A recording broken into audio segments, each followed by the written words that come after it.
Megastar Sharon Cuneta at Judy Ann Santos at kani-kanilang pamilya magkakasamang nag-family dinner para celebrate ang kaarawan ng anak nina Sharon at Kiko na si Miguel.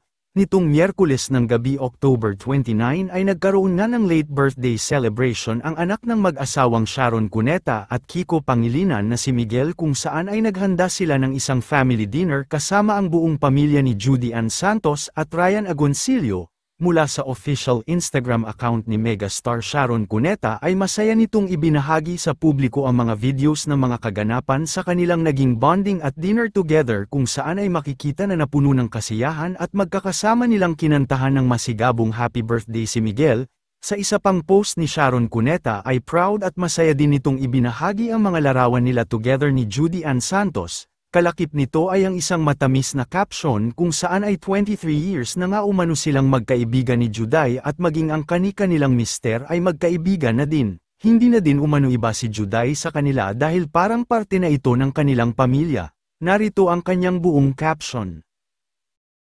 Sisters of 23 years, our kids have grown up together and our husbands are now also brothers. What a blessing. I love you so much, Cisco. Thank you for being our other family, forever. Happy birthday to you. Happy birthday, happy birthday.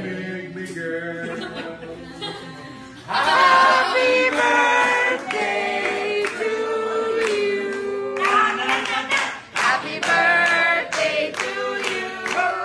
Happy